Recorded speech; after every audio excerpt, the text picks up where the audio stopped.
Hello, everyone. Welcome back to the channel, back to the Crimisphere. Today's case is case number 006, which is the Shakeia Allen case. This case is about toxic relationships, DV, and I'll place on the screen what that is. I'll try to comply with YouTube's content restrictions on what words we use. But this is a very, very serious epidemic in the country. I have my opinions about it, which I will share in the part of the video where I give my commentary and thoughts. But let's begin by taking a look at what we know so far. I have a restraining order on you. The video put on social media is troubling. What happened to this 27-year-old woman is extremely disturbing. It's horrific. It's appalling that someone would do something like that to someone openly in public, the way this crime was committed. Baltimore County Police are looking for the person who killed Shakeia Allen. She was shot multiple times Sunday around 3 in the afternoon. It happened on Whitelaw Place in Parkville. Allen died at the scene. In the video, you can hear neighbors yelling at the suspect, trying to prevent the tragedy, and the victim yelling she has a restraining order. Police say they do have a person of interest. Right now, the investigation is ongoing. Of course, as you see, we have a suspect. It's pretty apparent who it is. Our detectives are doing everything they can to track down the suspect and to bring him in. 11 News did go to court and found the victim had filed for a protective order in August 2023. Those orders warn against going near or contacting or harming the person who filed the complaint. 11 News asked the House of Ruth about protective orders and got this response. We strongly advocate for the continued strengthening of systems that enable law enforcement and the courts to better protect victims of intimate partner violence. While protective orders are an important aspect of the safety net for victims, our community needs to turn its focus to holding accountable those responsible for the violence. According to court records, a final order was not granted in Allen's case. I think in this case there was an interim order here. It's my understanding that they had a hearing back on April the 15th, and no one showed up for that order. And of course, it was thrown out, and only some 6 days later, he murders her. That's what the media had to say about this case, but there's a video to go with this, because this horrible crime was captured on video in broad daylight. And it's a very unnerving thing to see, but also it leaves you, I'm almost speechless to try and come up with the words for how I feel about Shakeia running from this person that she knew was going to take her life. And she did all the things that we're told to do when they are in a domestic situation. So this came across my desk because the video went viral. You know, we're always taken aback, completely shocked still, even though this is becoming a very, I don't know if I can say becoming, because I think it's always happened. That's what people keep, affirming to me, that DV has always been a problem. These crimes against women, these crimes against romantic partners, it's an age-old situation and problem. But now that we are all so connected via social media, we see it, cameras film it, and I wish more could be done to change the culture, change the legal system, so that we can deter some of these things from happening. Okay, I don't want to start my commentary here because I think it's important to lay out what we know, what we've seen, what's available in order to understand how I came to my conclusions and thoughts about this particular case. So for those who, have a hard time or are sensitive to this type of content, now's your time to click away. If you want to leave at this point, go ahead. Or for those who just want to not watch this but want to hear the commentary, then just give it a minute and come back when you feel like it's over. It's not a long clip, but let's take a look.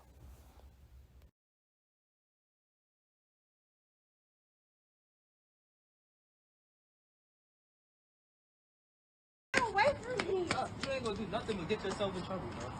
I have a restraining order on you. Call the police. Tell somebody from the police.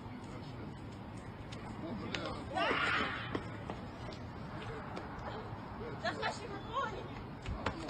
Hey! Get the fuck off her, you asshole!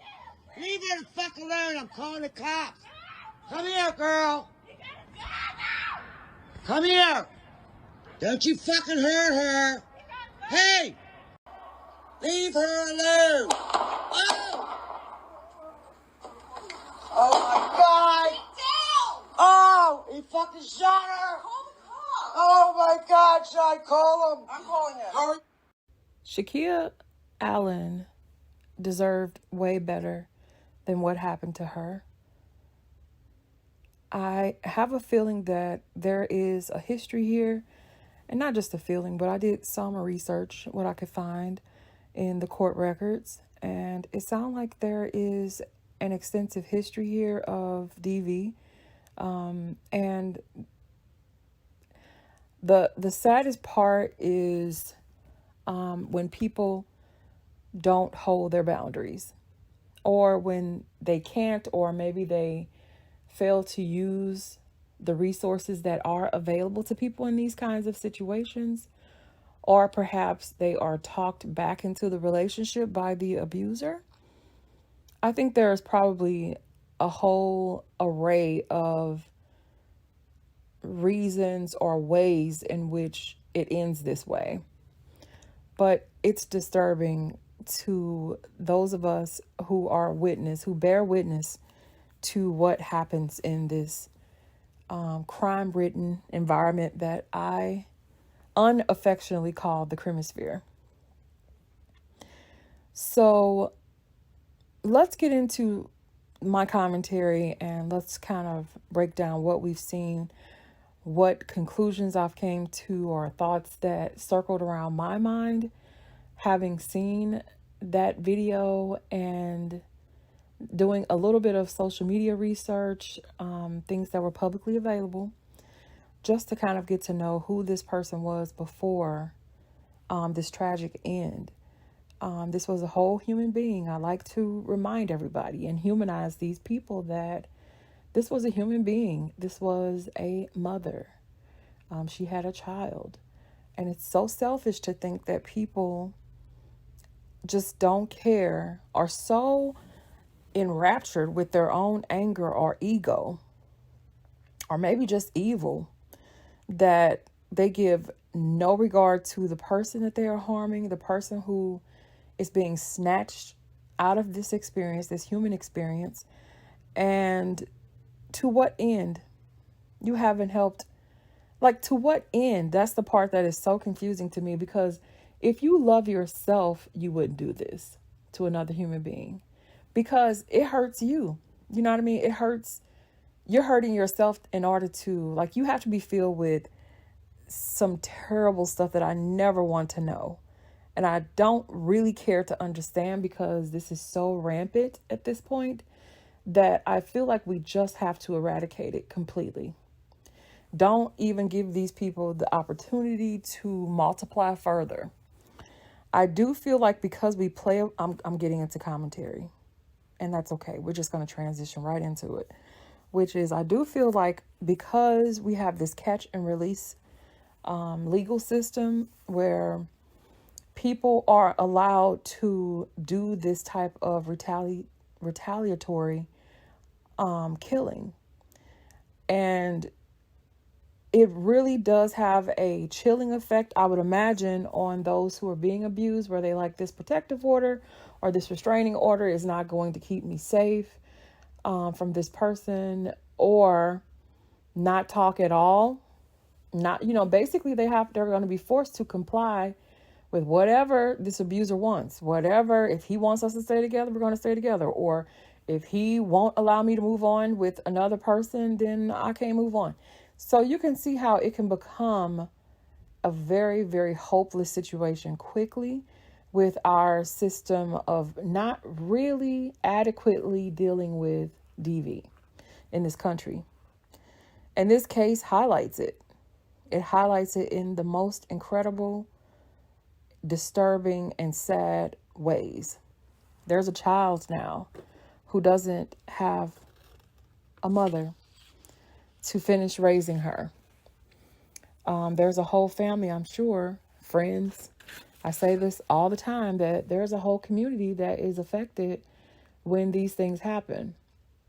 So I hope that you guys will do your part. Share this video with someone, anyone that you know who's in this type of situation, because perhaps this will be the moment that opens their eyes, that makes them take it more serious, that they are in a bad situation and need to get out. And they need to plan how to get out. And I'm going to talk about that more, because I think that's where the work needs to be, on the side of the people who are abused and trying to get away, which is, you have to, and I'm going to talk more about it later, but you're going to have to outsmart the person who is insanely intent on harming you or controlling you. You have to be smarter than them.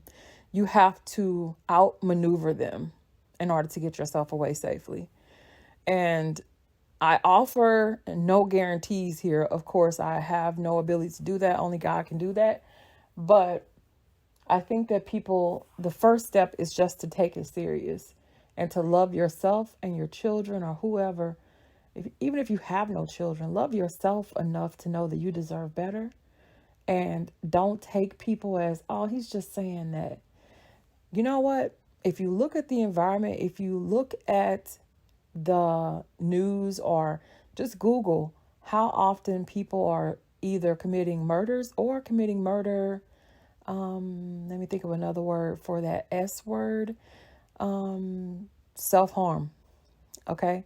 So you know how they say that one person is killed, the other person ends themselves. Okay. These are happening so rampantly, so often, so frequently, that if anybody even threatens you or says something like that, or even says it about themselves, because they may be intent on taking you with them. Okay. So don't let people start this emotional manipulation. When you see the signs, the red flags, you have to, in this environment in 2024, take it serious. Take the steps necessary in order to remove yourself and your loved ones from this situation. Because all too often we are seeing people who had whole lives that they deserve to live, see it cut off at such young ages. As the story mentioned, this one takes place on Sunday, April the 21st, 2024. At approximately 3 p.m. About a woman gunned down in a Parkville apartment complex over the weekend. As WMER2 News' Jeff Hager reports, the victim had recently been involved in a domestic violence dispute. The shooting came here in this Parkville apartment complex in the middle of the afternoon on Sunday. And after the shots rang out, the gunman didn't appear to be in a hurry to make his getaway. And I saw a guy walking very casually with a gun in his hand. By the time police responded, the damage had been done. When officers arrived, they located a female suffering from apparent gunshot wounds in the parking lot of the establishment. The victim was pronounced deceased here on scene. In the initial stages of the investigation, police said they didn't feel there was anything random about this shooting. they believe that the victim had been targeted. Police have now identified the victim as 27-year-old Shakeia Allen, and court records suggest that in recent months, police had been to her former home on Bayberry Road for multiple domestic disturbances. In late February, police responded to a report that her ex-boyfriend had assaulted her while she was trying to move her things out of the home. When they arrested him the next day, he surrendered a handgun that he had holstered inside his waistband. While police still haven't named a suspect in her murder, just last week a hearing for a protective order involving both parties was dismissed when they both failed to appear in court. In Baltimore County, Jeff Hager, WMAR 2 News. And now is a good time for me to put my disclaimer out there, which is the defendant in this case and all cases mentioned on this channel, they should be assumed innocent until proven guilty in a court of law. So I humbly ask that no one harasses or attempt to contact anyone from this case or their family members. Let's be good earth neighbors and converse amongst ourselves, and later on in the comments cafe where we're allowed to, since that's the official court of public opinion over here in the Crimisphere. So the alleged defendant in this case is the person with whom Shakeia Allen had domestic situations with, that ended up in court, that ended up with orders of protection. And his name is Amir Johnson. And I believe he is 24 years old. And he looks way older than that, in my opinion. Whatever. Shakeia Allen was 27 years old. Yeah, so I want to start by just, taking in my, let's say, processing of what I saw, the disturbing video, which is you can hear Shakeia saying in the video, "I have a protection order against you," as she's running away from him. And it makes you wonder, like, what did he say? How did he catch up with her? How did they end up in the same space? I wonder about those things. I don't have, let's say pressing questions because it's not like it's super important, but I do wonder how she, in spite of all of these, because I can tell that there is a history that dates back to 2023 where they have been in domestic situations that have called for the law to be involved. So if that's the case, I just don't understand either why you stayed at the apartment. And again, this is kind of going to lead into where I'm going to talk later. Where I'm going to discuss how the laws, I should put that as plural, how our society in general needs to shift and change a lot of things. Like, for instance, was she just in that apartment still that he knew about because she couldn't get out of a lease? And if you have a domestic court record, let's say, where you are a victim of DV, it seems like that should be a legal premise for a person to be allowed to abandon a lease without, monetary, consequences.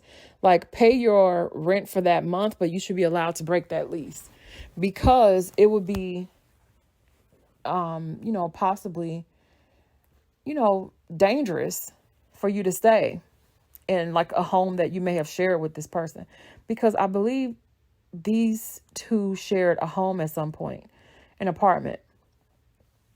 So in the video, he walks her down like some kind of villain in a horror movie, which I think is kind of weird, or I don't know, foreshadowing. I guess you could say foreshadowing, because that TikTok where he's wearing a Friday the 13th, creepy horror shirt. So he's taking that persona on himself, which I think that some people kind of, obviously most of the world can watch a horror movie and it doesn't define them, or it doesn't imply anything about who they are. I don't know. I think you can question that, but because what we're putting into ourselves mentally could be changing our thinking, and you not even know it. It could be a subliminal type of changing. So we probably should filter, especially with children and with adults, especially with all this mental illness that is apparently contagious and infectious nowadays. Everybody probably shouldn't be watching these type of things, because it will plant seeds that will later become someone running around a parking lot from a gun, toting killer. So I just thought it was weird that when I saw that TikTok where he has on that type of shirt, and then to see how almost calmly he's walking with the intent to kill her. He's walking after her and she's running from him. And then at one point when he trips her to make her fall down on the ground, he started running at one point to catch up with her, and then he trips her and she falls down. And I just feel terrible for her, because she's, passed on now, and I feel most terrible for her and how she got cheated out of this life. But I also feel terrible for the neighbor who watched and witnessed this. This is one of those things that you can never scrub out of your brain, no matter how much you may try. No one should have to see something so cruel, something so inhumane, something so just unhuman in every possible way or that we can imagine. It's something that is for weird movies, not for real life. And the fact that he went there, I do, without a hesitation, feel like his punishment should be equally as steep, cruel, mean-spirited, let's say final. Yeah. And, I hate that the country in general has gotten away from the death penalty. I am a strong supporter of the death penalty, because my personal religion and guidance comes from the one who made all of us and who knew what was best for us, I believe. And he said a life for a life. I believe that when we look at other parts of the world that have that type of crime and punishment, you do the crime, you got to get the punishment that comes with it. And the only way is to take and it's so funny that people still think that, oh, that's not going to solve anything if you take the life of the person who did the killing. Now you're a killer, whatever. All this type of emotional craziness that's really irrational. Because you notice how these people, they can kill somebody, but they fight tooth and nail, appeal, all these type of, go to the court of appeal, want to take it to the Supreme Court, call the governor, give me a pardon. They want to do all this stuff to save their lives, but they weren't thinking about any type of mercy on the person whose life they took. And most of the time, the way that they get put down is way more humane than the way that they took somebody else's life. They were more cruel. So I don't understand why there are people who still think that it is just to punish us, the taxpayers, and then we have to pay for this person. Because this person is 24 years old. So he could live to be 70, 80. Who knows? He's not doing any hard labor. He'll probably live a long life in prison. And we should pay for that? What do we do? That's weird that people think that we should pay for him to live in prison for the next 50 or 60 years while we struggle out here on the outside, law abiding and not hurting people, being good citizens. How do you punish yourself for what somebody else did? That's what it equates to me, So comment below if you agree or disagree. I would love to hear your reasoning for whatever your opinion is on that particular topic. Okay, let me get back to talking about my, feelings about that video. So when he trips her and shoots her, but he wasn't satisfied with how because I had to slow the video down to see this, because at first I was like, the way that she collapsed on herself and fell, I felt like it was a headshot. So, because, people can fall and then they still move, or there may still be a particular, struggle, or the adrenaline is going. If it wasn't a fatal shot, you'll still kind of see that.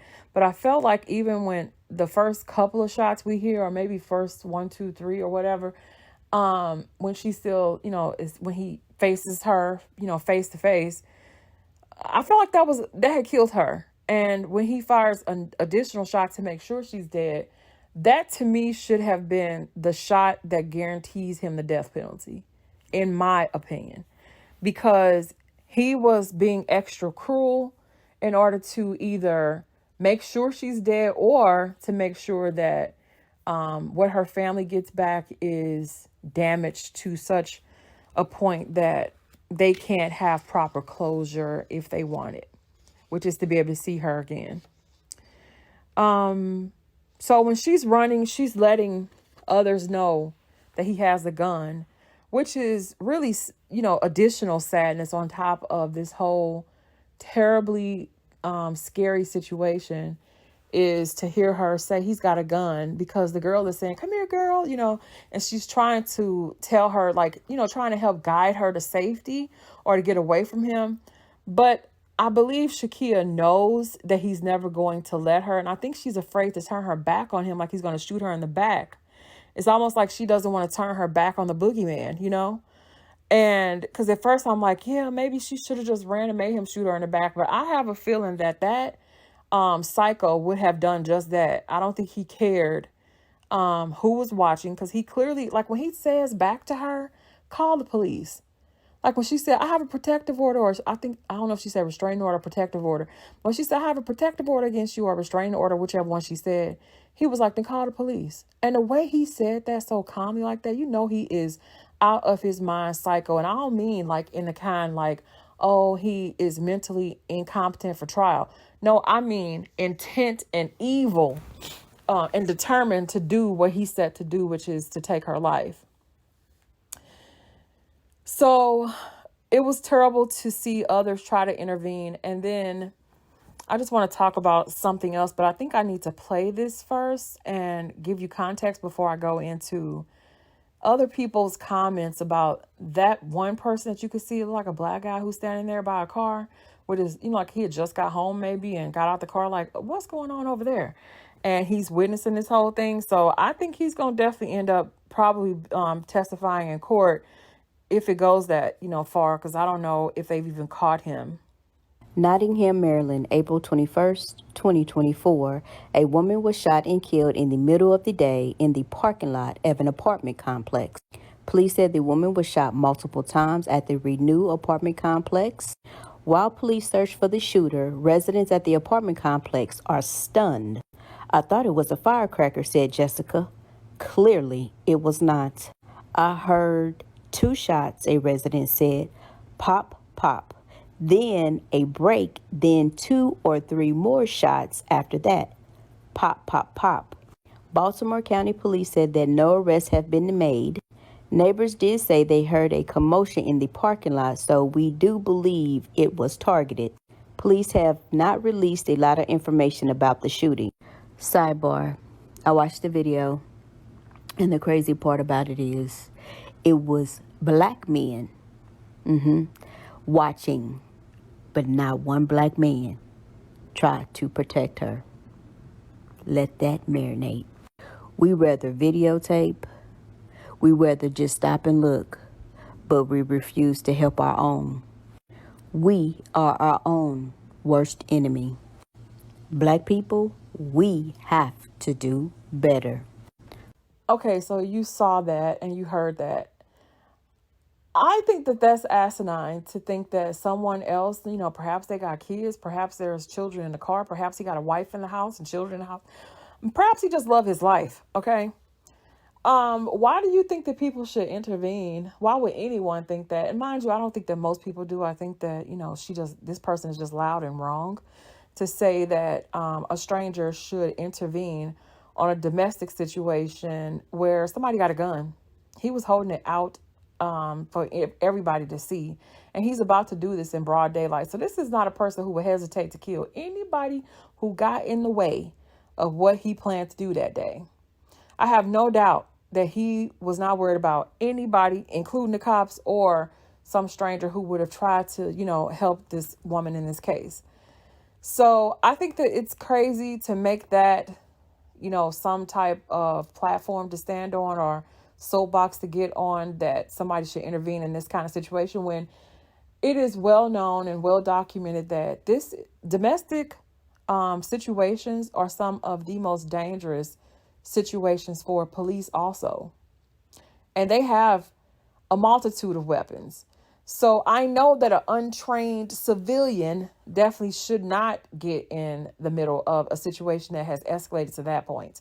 The best thing you can do is call the police. And contrary to what some people say, now I don't think that you should just be filming and not having called the police first. I think that you should definitely call the police first. And then if it's safe to do so, film so that this person won't get away with it. Because I'm telling you that having some type of recorded device that captures a crime, it does have an effect on outcomes. It does. Because you have to think about how we feel watching it. Think about the juror who has to now place judgment over this person in this situation. So if it's safe to do so, I don't see that as a problem, especially because we all have phones nowadays. But the only time it feels particularly weird and out of sync with our humanity is when you see people filming when they should be intervening and or calling the police. But I always feel like in these type of situations, where she's yelling and running, I'm sure there were multiple people who probably called 911. That's what I would think. And I'm pretty sure that if this court case were publicly broadcast, that multiple 911 calls would be in the record. Because I know if I heard something like that and I was in an apartment, I would have called the police for sure. So this amounted to a public execution, in my opinion. And I don't think that's just an opinion. That's what we saw. Excuse me. And I think he should receive the same. Yeah, I'm not a cruel person, but I don't think that you can treat people who are evil. You can't fix them with hugs and kisses. At some point, people are lost and they chose that path because the truth is that every day that we wake up, we have a choice. You can choose to do good or you can choose to do bad. That's the choice that we all have, particularly in a country that is as free, even if it has some flaws. It is still a place where we have more freedom and liberties than a lot of people in the world. So I'm less than sympathetic to the idea of somebody saying, oh, I had to, do this to this person. He was in no danger. She posed no threat to him. She was literally retreating from him. So I just don't have I just don't see why people would want this person to remain in our community, in our society, or on this earth. Where do you put them? Why are we punishing ourselves with these type of people, trying to keep them alive? For what? This isn't a rescue for a pit bull. This is a human being with, far advanced thinking abilities and choices that they could have made. And they chose to do this type of thing. And there are consequences. There should be consequences when you do something so cruel. Anyway, that's my soapbox. I'm stepping down now. Thank you.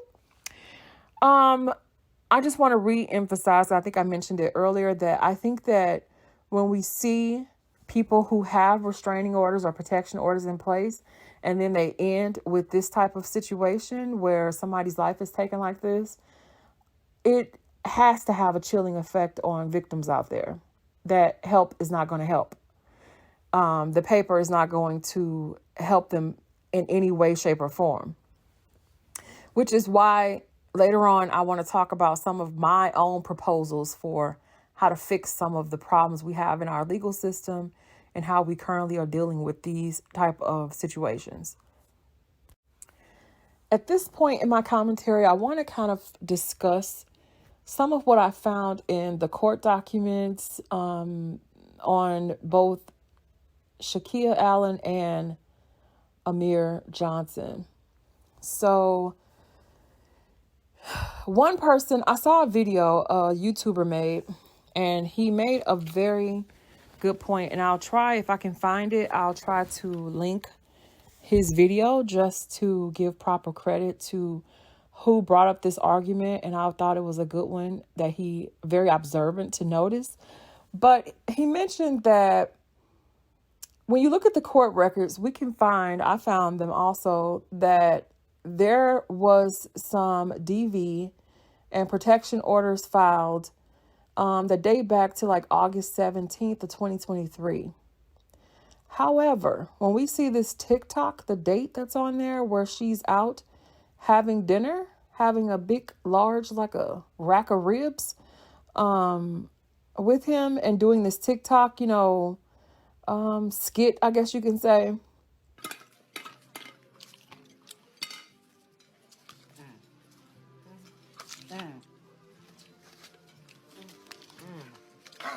Damn, little lady. You sure can't put it away.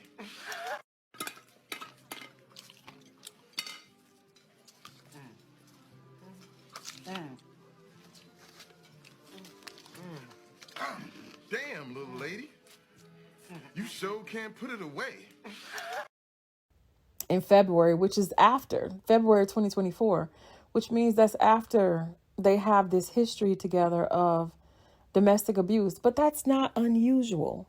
It's sad, but it's not unusual, which is that people return to their abusers or get talked back into being intimate or back in close relation, in contact with the person with whom the bad thing has happened, or the domestic or toxic or fighting or whatever it is, they go back to them. That happens all too often. I've even seen back in the day when I used to watch Bad Boys, what you gonna do? Cops, that TV show, Cops. When I used to watch that, they've shown situations where police have come to arrest the abuser, and the victim will jump on the police to defend him, to defend that person that should be hauled away and punished. Just like sometimes you will find that they will drop the charges. That part I think is complicated, because there really is a psychological thing going on here that needs to be addressed, which should be mandatory upon filing a domestic abuse situation. It should be like free psychological help, or maybe a psychological partnership that could happen for these victims, so that they really can get to the bottom of why either I've fallen in love with somebody, because anybody can end up with a bad person, right? On accident. But the people who stay, that's where the help is needed. The ones who fail to love themselves more than that bad situation that they found themselves in. The person who has a hard time maintaining healthy boundaries. The person who doesn't understand that they don't deserve to be hit or berated or abused. That's where the work is. That's the person that needs the intervention, the psychological intervention and the physical intervention. Because like I mentioned before, maybe there can be laws on the book where when you have a legit protective order that is officially placed and you need to vacate a premise that maybe you rent with this person, or even if you don't rent with this person, but this person has threatened to take your life, you should be allowed to find safety. And let me say this, even if this messes up your credit, even if this, results in a judgment against you or a lien, girl, you can start over. If you're alive, you can start over. I assure you that is far better and far more important than some bad credit or a judgment or a lien. Okay? You can work with paying that stuff back and fixing your credit, but you can't, there are no do-overs if somebody shoots you down worse than what we would allow somebody to do to a dog. Like what happened to her is worse than what is allowed to happen to animals. It's terrible. She didn't deserve that. And anybody out there who is in this type of situation, you don't deserve that. You deserve way better than this. So back to this complicated and toxic past where I see, because at some point, because people kept mentioning that she had protective orders against him. And I did read in articles where they said that there was the most recent protective order it expired because of failure to appear on April the 15th, which is only days before, because this event, her life was taken on April 21st. So April 15th was when she was supposed to be back in court in order to, I think, probably get like a more permanent order against him, which we know that obviously wasn't going to keep him away. And maybe she had, given up on hope of this even helping her, because there are other orders that were out there and we can see a history here. So maybe she was just like, that ain't even working. That didn't keep him away. He's still, breaking the order. Or I think that it's also a complicated bag of she's gone back and forth with him, it looks like. Because again, why is she eating dinner with him if it's over, if he's hurt her before? You know what I mean? And again, I know that we know the answers to that, and there are no good answers to that. But I just wish that more women understood that if he hits you once, he can also take your life. Yeah. There is something in him that is violent and evil. If he doesn't realize that with all his strength and with all of the disparity, women and men, I watch MMA, mixed martial arts. Women and men don't fight each other. There's a reason for that. There is not a physical equivalent, even if they're in the same weight class, there's muscle mass and we are not made the same. So, we still believe that those two people are not made the same and are not equal in physical might. Therefore, if he doesn't have that knowledge or respect that knowledge, then he doesn't see you as who you are. He doesn't even see you. So I hope that you stop seeing him, pun intended. Okay.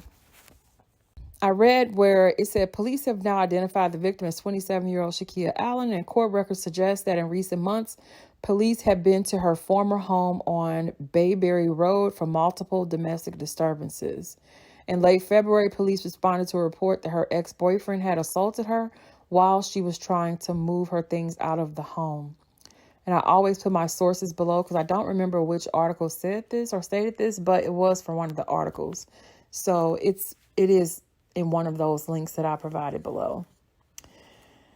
So again, I found when I looked up Amir Johnson and when I looked her up, I saw that both of them were defendants in domestic disputes sometime in 2023. So I'll place those in now, let those run through for you to see it.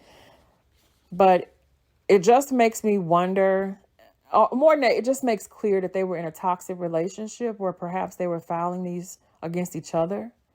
Because I saw one case where he's the defendant and I saw another where she's the defendant. I think I saw more than one where she's the defendant though. So I don't know if they were playing. I don't think they were playing these games. I think that they were just too toxic. It was a toxic situation. Like they were not good for each other. They should not have been together. And I hate to think that because she has a child, and I hate to think that this child saw this dysfunctional, interaction between two people. So, and that poor baby, has lost her mom. Okay. And because we know that leaving is one of the most dangerous times in the abuse cycle for people in these situations, because men and women can be in these situations. And both of them should take it serious when people make threats against your life or when they do things that is threatening, because not everybody's going to be a talker and tell you what they plan to do to you. So you should have the common sense and wherewithal to know that abuse is just, especially if you stay in the situation, it's going to probably be progressive. Meaning, if you take that, he's going to try to give you more, or she's going to try to dish out more, because she feels like now you're a doormat and you'll accept it. You know, whatever she walks on or however they're doing things, you'll accept it. So that's the part that anybody should fear. And as soon as they become aware that they're in this bad situation, start making a plan, get people that is safe, or even if you don't have anybody, they have a national hotline for people in this type of situation, which I will put on the screen. Call them, and I'm pretty sure they're going to give you help or resources or help you to come up with a plan on how to get out of that situation. Because you really do have to be smart nowadays with people. So many people having guns and weapons or just being evil. Even if they don't have a gun, they can, strangle you or do anything. I've heard all types of ways that people take people's lives. So that's why you have to make a plan. And that may mean leaving the state. That may mean, going under the radar for a while. That may mean leaving a job. But you have to love yourself enough to know that even if this is causing the most, stress you've ever been in, it's going to be better on the other side. That's what you have to know. There's a portal to a new life for you, and you have to walk through it. Anybody who's going through this, because not only are we as the public, the community, like traumatized when we see this happening to people, but you are the most important part in this, which is that we don't want it to happen to you, and you shouldn't want it to happen to you, and your family doesn't want it to happen. So this part of my commentary I've kind of labeled it as message to other women and DV victims, which is it's important to maintain and have healthy boundaries. And I know that sometimes that is something that people have to grow into as they mature, but also it probably is hugely dependent on what you saw growing up too. Like, unfortunately, if you saw this kind of stuff, sometimes you start to think that this is just how people interact. And then sometimes I think that, especially us women, human 2.0s, which are women, we have been gifted for what we lack in physical strength. We make up for with our ability to cut people with words.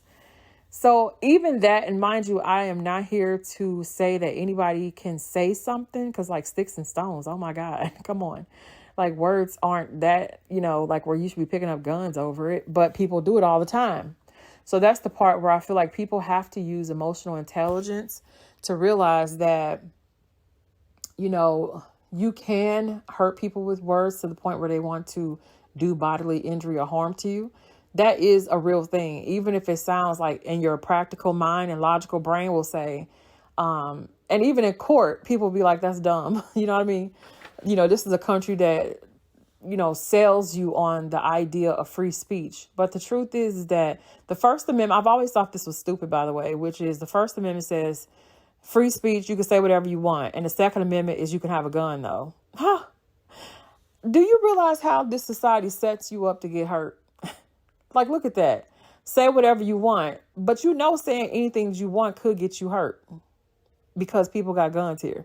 So all I got to say is that if you're not a person who use your brain for more than a hat rack, you will end up one of these people that unfortunately bad things happen, because you really got to think outside of the box here, because some stuff is like a setup. Because people be thinking they can say anything and be disrespectful or, whatever. And not to say that has anything to do with Shakeia Allen. I don't know her like that. I'm just saying that we have to be mindful of the whole thing, how we interact with people, and also how we deal with people that we see that are irrational or not, they ain't got what they say, the screws are loose. You know what I mean? Like what they say, the lights are on, but nobody's home. The elevator ain't going all the way to the top.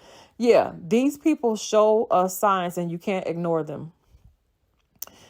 I mentioned on here, Shakeia is seen filming a playful TikTok with the suspect on February 24th, which is after the DV order. I already mentioned all that, so I'm just going to skip down to the part where I talked about a movie that affected me. So yeah, I'm old enough that a movie that came out in 1984, I was just a kid then, but this movie was so groundbreaking at the time because domestic situations, DV, has been a problem probably from the very beginning of creation. I don't know.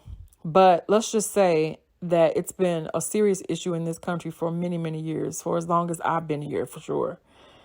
And there was a very famous movie with Farrah Fawcett called The Burning Bed, or Burning Bed, I think it's called. And this is where Mickey Hughes is abusive to his wife. She has 3 kids, and, you know, he abuses her. He abuses her in front of other people. He abuses her alone. And long story short is that by the end of the movie, she finally, decides that I'm just going to stop him from abusing me. And let's just say there was a bed and he was burning in it. Okay. But most of us, I'm pretty sure, just like Shakeia Allen, are not made that way, don't want to hurt anybody. Most people don't have it in them to do that kind of harm or to, go to the ultimate, let's say, sacrifice or end. So short of doing any of that is going back to what I said before, which is to make a plan on how to get out, how to remove yourself from a bad situation or a toxic environment. Okay, we must outsmart the prison-bound murderous felons.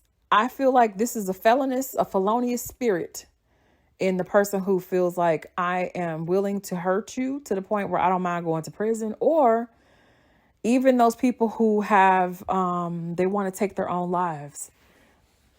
Don't forget that right now it is in the criminal atmosphere. I would say it's trending for them to say, I'm not going alone. I'm going to take my wife or my, ex-girlfriend or, whoever she's seeing now.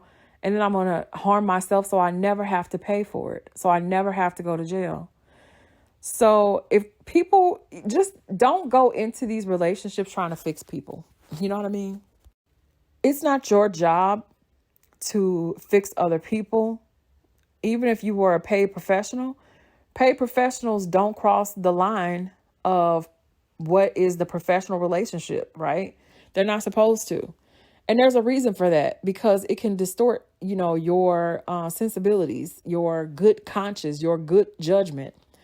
So in the same way, when and if you find yourself with someone that is not well mentally, you don't have to be his Bonnie and Clyde. You don't have to prove anything. Because I think some people will manipulate people into everybody leaves, or you ain't no down this, you ain't this. And they try to make it sound like you get some kind of badge at the end of this type of relationship. And somebody's going to, give you a Purple Heart for sticking out with a person that is not well, or a person that is toxic or unhealthy, or whatever their struggles are. Don't make that your struggle. And that's not being selfish. That is being loving to yourself. You should not. It's okay to love yourself more. It's okay, because you can't pour from an empty cup. It's an expression, but it's true. Leave your belongings, ladies, men, whoever's in this situation. I have seen, in this case, is one of those examples where she was beaten, from one of the articles I read, where she had to call police when she was trying to move her things out of the apartment. It sounded like they shared. And there was a fighting incident or an assault.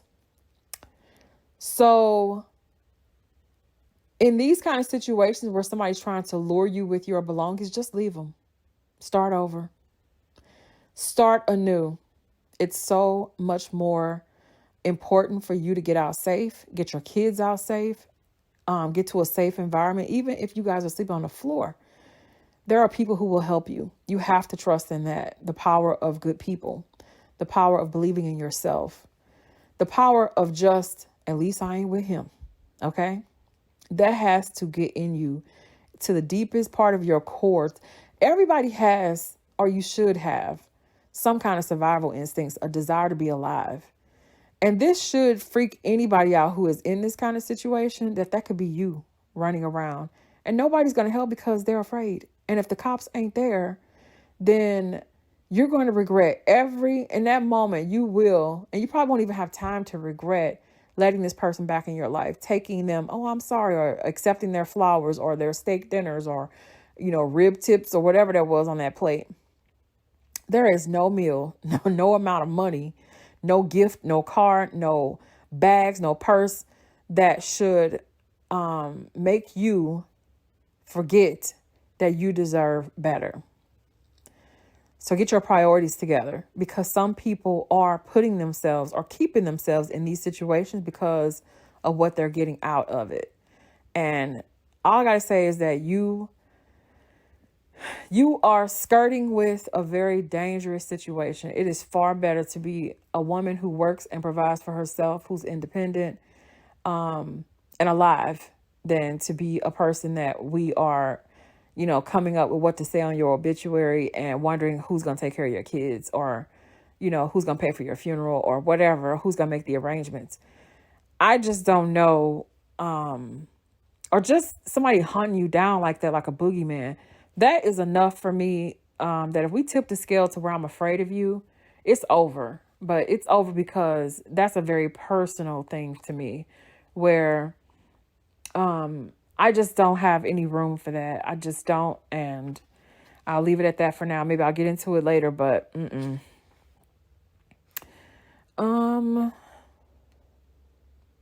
I just want to emphasize, I have on my outline here that DV should be seen as a precursor, or like if you went to the doctor and they said, we see cancer cells.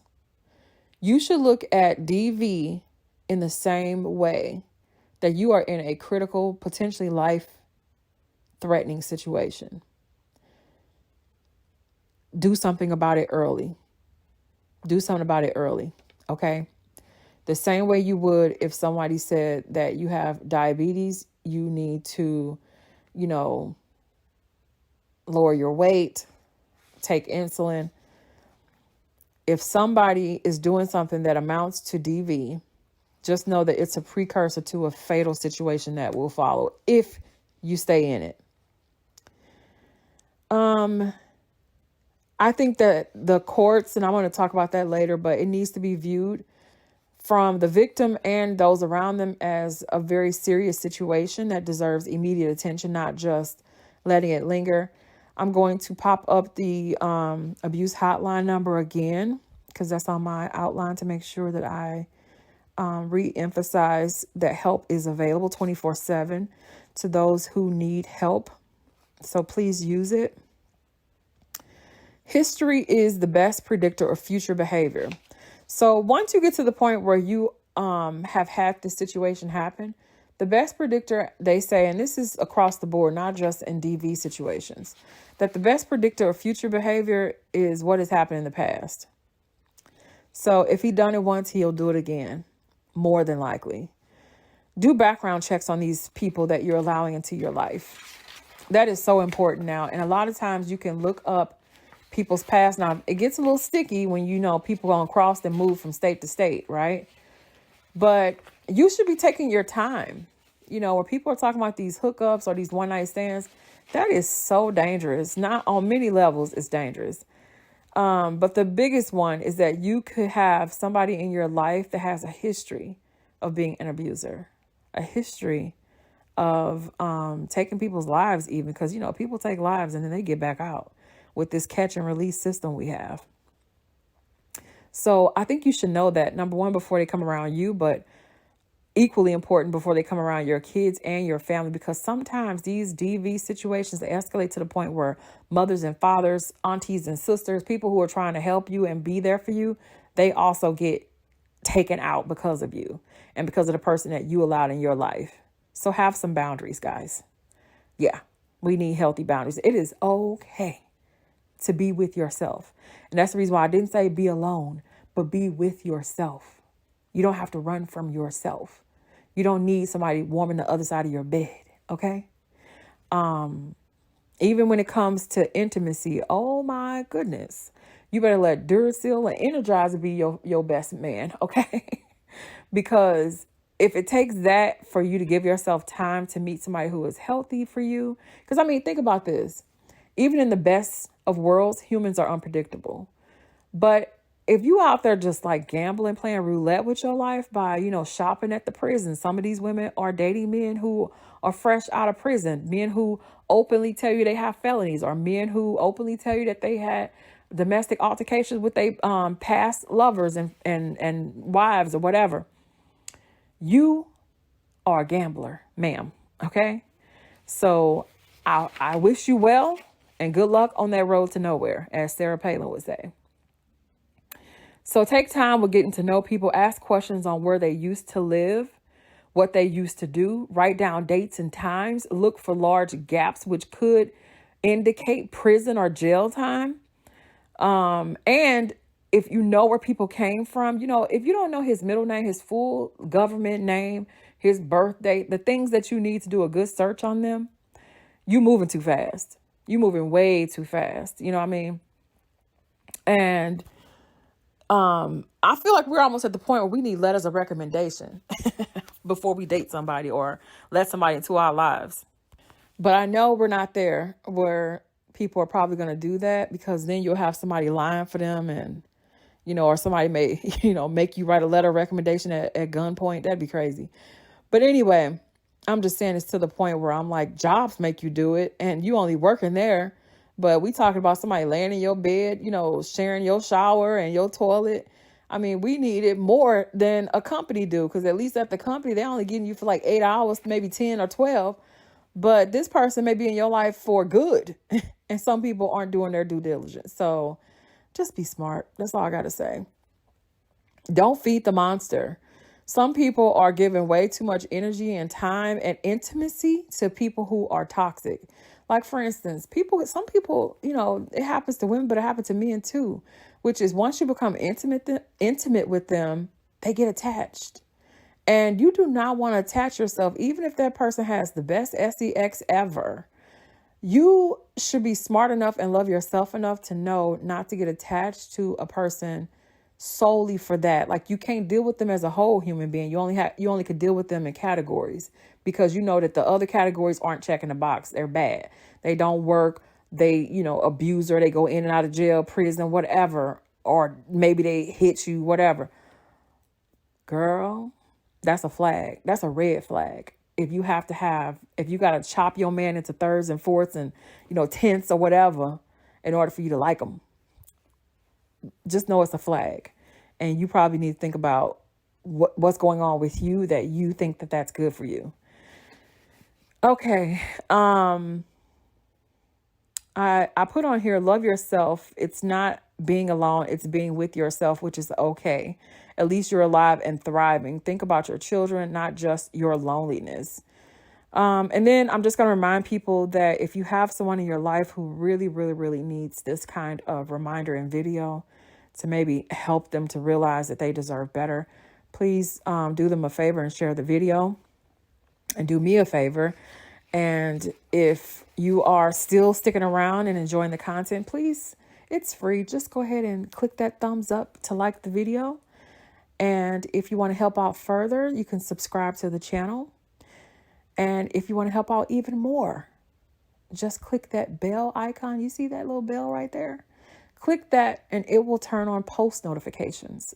That will mean that as soon as I upload videos, you'll be one of the first to know. So help out the channel by doing that. Let's do our part, and we are in this together. Okay. And if you have a story that you would like to hear me discuss or hear my commentary on, send it to my email. It's down in the description box. Okay. Back to regular scheduled programming. which is now we're in the section where I want to address some of my thoughts about our society and our laws and our justice system, which is women need court-appointed security escorts. I thought about Shakeia Allen and the fact that she didn't show up to court on April the 15th, which would have kept that protection order in place. What if he threatened her? What if he was at the court waving that gun around? And she couldn't go inside because she didn't have anybody to escort her from the parking lot to the courthouse. People have been harmed on the day of court, on their way to court. So I just feel like there are so many places where we can create jobs for people, and because we have things that we still need in society. So why don't we do the work of putting people or employing people to do this type of work, which is, like I said, people who are victims of DV need escorts, because a lot of them are afraid to renew or keep a protection order in place because they're like, who's going to protect me to get to the court, or who's going to protect me when I get home? All types of things that I feel like, like even just because, what the truth is, that when a woman is trying to move out, for instance, if she knows she has somebody who is abusive, number one, don't tell him where you're going. Don't tell other people who may tell him. Don't stay in the same town where you guys are going to run into each other at the grocery store, or he could follow you. Make sure your car doesn't have tracking devices, or your phone. Don't share. Like, some people think that it's a sign of loyalty, or, oh, he's not cheating on me if we share each other's passwords and all this kind of stuff. Again, healthy boundaries. It's okay not to share your phone access, not to share your email. It's okay to do those things, to not share that with another person, because you don't never know when it's going to go left like this. And then you may forget that, oh yeah, he got your email, and now you're talking to somebody else, and now he's on a murderous rampage after you. Okay. So I've heard these stories. I'm not just, being imaginative. I've literally read and heard of these type of stories. What's his name? Ali. He was not a YouTuber, TikToker. That's how he was spying on his ex-wife that way. What's his name? Ali Abu Laban, something like that. I'll post it if I can remember it to put it in the video. Anyway, he did that. He put like a tracking device on his daughter that they shared on her, iPad, and was listening in on his wife, and ended up murdering her and the man that she was with after they broke up. So I'm just telling you that keep healthy boundaries, okay? I also noticed that they only issued a $2,000 award for information on this particular homicide. Are our lives literally worth less? Because most of the time when I see Crime Stoppers putting up awards, they usually start at $5,000. And I thought it was interesting that in Baltimore, I guess your life is worth less because they only have like $2,000 put up for information, about this case. I thought that was blatantly, I don't know if I don't want to go so far as to say racist, but let's just say not right. Okay. I'll leave it there. It's interesting how when people were dying from COVID, they shut everything down, and, vaccines were made under, the fastest, they was expedited. Let's get them out there. But we have this gun, bullets, and violence pandemic going on in America, and nobody's even talking about it. When's the last time you heard Biden or Trump talk about ending domestic V? When's the last time we heard that? Like, when I was a kid, this was a big topic. I remember there was a time, I think in the 90s or maybe the 2000s, where all the hospitals were putting up signs or trying to ask questions when you just come in you can come in there for a fever and the flu, and they'll be like, do you feel safe at home? Is anyone abusing you? Has anyone threatened you? All those things happen now in emergency rooms. And that was all out of this growing awareness of DV and even human trafficking that is going on. So I say all that to say, why are our elected officials ignoring such a huge problem, particularly in our community, in the African American community, but generally in all communities? This is not an ethnic situation. This is happening across ethnicities. Okay, it's a problem. The other thing I wanted to mention was when reporters use the word targeted in articles. On one hand, I know that it just innocently means that this wasn't a mass shooting where, the public is in danger. So they're like, settle down, guys. This is not random. There's no danger out there to you guys. But on the other hand, I feel like it's a not so subtle way of telling everyone, don't worry about it. The killer doesn't want you. Go back to your normal lives. Nothing to see here. But it's a false sense of safety because this is a domestic situation. It deserves more attention. It deserves to be addressed. It deserves to come up when our elected officials are running campaigns. It deserves harsher punishment. Like I said before, this catch and release system where people, like some of these crimes I've noticed when women go out and get protection orders against an abuser, a lot of times after they've put these orders out there, there is a retaliatory killing, murder against that victim. And I don't know how many people have to have their lives taken before people start saying, you know what, maybe this is nonsensical that I will let this person, post bond and be back out into the atmosphere, the same environment, to potentially hurt the person that they're mad at, that they told somebody that they were being hurt. They told somebody that you were doing them wrong, doing them dirty. Okay. And you are now letting them back out in order to do it again or finish the job. I will never understand it, for all that people say about, how smart these people are. I just don't. It's less than smart. The other thing that bothers me is that we have better technology, but yet the punishment is becoming less. Like now they don't do death penalty hardly anymore. Now people get life, like you kill somebody and then you can actually get back out. You can kill multiple people and still get back out. I feel like we have a regressive discipline, like the system is, the punishment, even though technology has gotten better. Like, for instance, more people are captured on tape. Like, we have better ways of saying, you did it. We know you did it. We're sure you did it. And now the punishment is getting lighter, even though we have more ways or more efficient ways of proving somebody did something wrong. And now you think it's the time for us to say, oh, well, yeah, we don't want to punish them as hard. Why? Like, it's just nonsensical. It's illogical to me. I don't understand that. I do believe that when somebody has a protective order out on them or have had one in the past, I don't care if it's expired or not.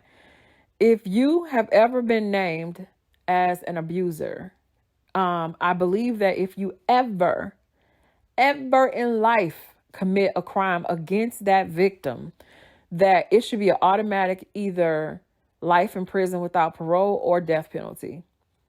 Hear me out. I feel like when we allow criminals to outsmart us, we might as well just collapse the whole justice system.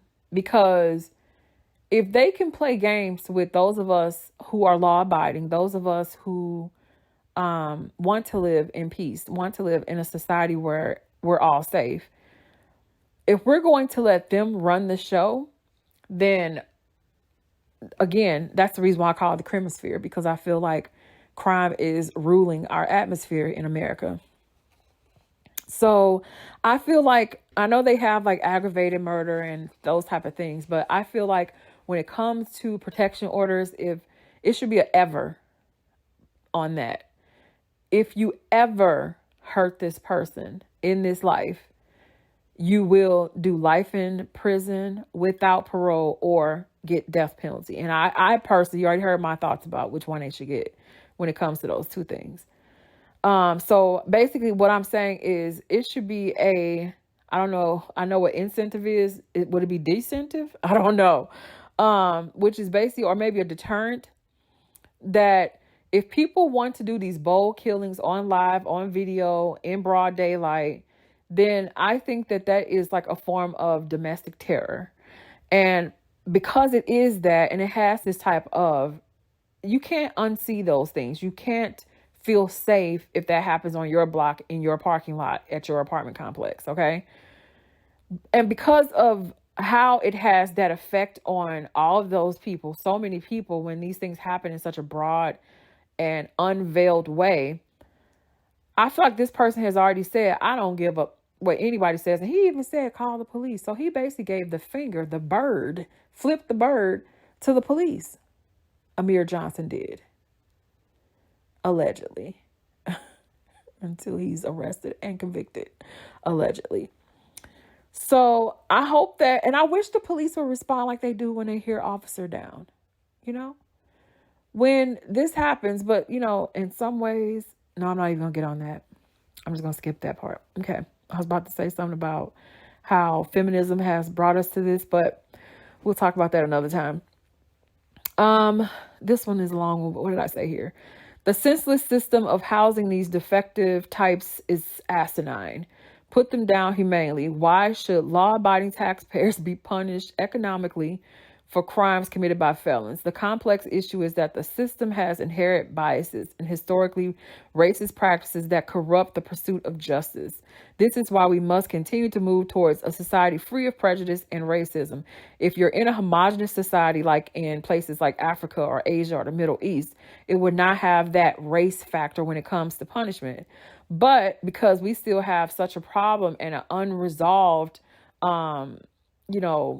race issue in this country, that's the reason why it is hard to give the punishment that actually matches the crime, because we have these other complicated human factors. Like, for instance, in those type of more homogenous societies, they have classism. So you may find that the royals don't get in trouble like the peasants do, or the people who are the workers, right? And then in our society where you have, this race issue, this race baiting that happens where black people, white people, right now it's be the Jews and the Palestinians or Middle Eastern people. All of these type of ethnic or race type of tensions and stuff like that, when it comes to punishment and justice and the law, I feel like it might be beneficial to let these people be judged by their own people. And I don't mean like it should be like a, like a safety net. Okay, if they're just doing like they did with O.J. Simpson, where they're saying, oh, we're mad because of historic racism, therefore we're going to let a guilty person walk. Now there should be like a no, we're not doing that. But I think that most people would be fair in that situation. But, I don't know. People would probably say that that's racist. I don't know. It was just the idea, okay? Sometimes I have bad ideas. Sometimes I have good ones.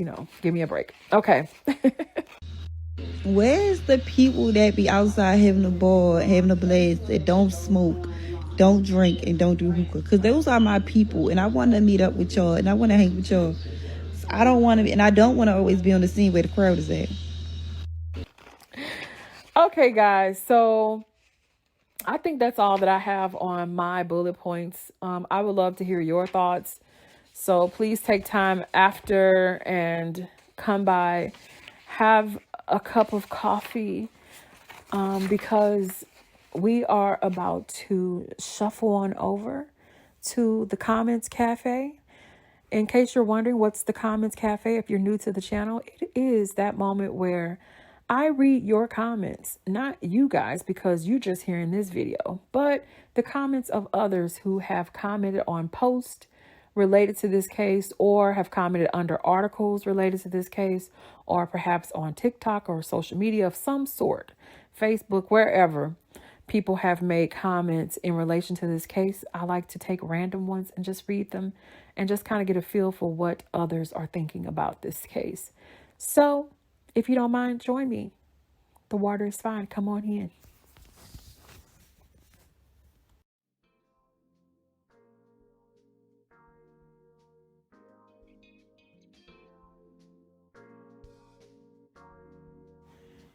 So sorry that happened to you. Now you home now. Oh my God, she had a baby. Rest in peace, mama. Oh, poor baby. I'm not one to usually go this route, but I'm starting to get a little bit frustrated. Shakeia Allen, the woman gunned down in broad daylight, had a restraining order against this man, Amir Johnson. Before being murdered, you can hear Shakeia yell, "I have a restraining order against you." Baltimore County Police have yet to name a suspect. Baltimore County Police have yet to put out a bolo. They've asked for our help, but given no information. They have yet to name this man. And why hasn't the local media been on top of this every single day? Is it because she's black? Is that what we're dealing with here? I seriously don't understand. Am I missing something? Anyone with information is encouraged to call Metro Crime Stoppers at 1-866-756-2587. This is hitting close to home, and she was absolutely hilarious and beautiful. You will never be forgotten, young queen. So sorry you didn't deserve that. May God bless you in heaven and bless your family down here. Rest in peace, beautiful. I'm so sorry this happened to you, beautiful. My heart is so broken for you.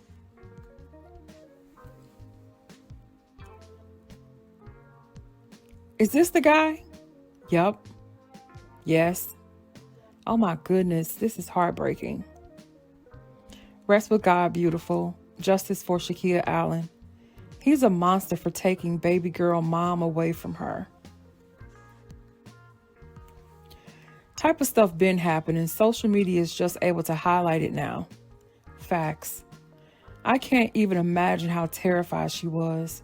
Crazy world. This is happening way too often. What's going on? Can someone please explain to me why this man has not been arrested yet? They said in the news clip she was involved in a domestic violence dispute. You can clearly hear her screaming about her restraining order in the video. How many men does she have restraining orders against? It's been 3 days and they should have been put this ugly ass mug out here for someone to turn him in. Shakeia Allen, 27, was shot and did not make it Sunday afternoon at the Renew apartment complex off Walther Boulevard. Baltimore County Police say the attack was targeted and they continue to look for the person who shot Allen. How do you do that to a woman, bro? Makes me want to puke. This was definitely sad. How come he's not being charged? God bless the neighbor trying to help. Too many cases like this. Some people don't care about a restraining order. Something else need to be done. Condolence to her family. Condolence to her and family. Saw the video on IG. She was running from what it seems like an ex-boyfriend that she had a restraining order on. He said, F the police. I have the footage of this shooting. Hope he's held accountable. He chased her down while residents begged him to stop. Where can I see it? She didn't have a restraining order. She was bluffing, but he was busting. Y'all women better stop playing with men like death isn't promised. Everyone ain't gonna let y'all play with them like that. I don't feel sorry but not sorry, for the wages of sin is death. You and the murderer are a lot alike. You share the same name. Even if she was bluffing, she obviously didn't want to be with him anymore. He just ruined his life for someone who didn't even want him. Rest in peace to her. She didn't deserve to die. I never said she did. I just don't feel sorry for her. But men don't kill women simply because they don't want to be with them anymore all the time. In this situation, that wasn't the case. You can't do people wrong and expect everyone to respond the right way. It's not logical to think everyone is logical. Y'all can say he ruined his life, but I say she ruined her life by bad choices. The statement is just absolutely insane. No one needs to hear that you don't feel sorry for her because no one asked you to. It's clear this guy was obsessed and now she's gone, but he's suffering in jail. Maybe in y'all culture, men throw their lives away because they hate to see the woman of the dreams succeed and enjoy life without them. I don't know. Unless you know these people personally and have facts, you wouldn't know if she did him wrong. You would just sound hurt from a past relationship. That was just my opinion. Your opinion don't bother me whatsoever. I'm trying to figure out, why did mine bother you? You basically is blaming her for her own death when the guy that shot her is to blame. She didn't do anything wrong. Stop pretending she did. I live in these apartments. She was sleeping with his friends and spending his money tricking. Y'all women hate to be accountable and hold other women accountable. She did nothing, my eye. You're crazy, I tell you. And where's the proof? Even so, it still doesn't justify her death. But what proof do you have other than trust me, bro? I don't give a F. You believe me or not? I guess that's supposed to be if. You slow, huh? Regardless, that's funny coming from that person. Regardless of the fact she dead, ain't coming back. And then he has a coffin. That's what I thought, spreading false information.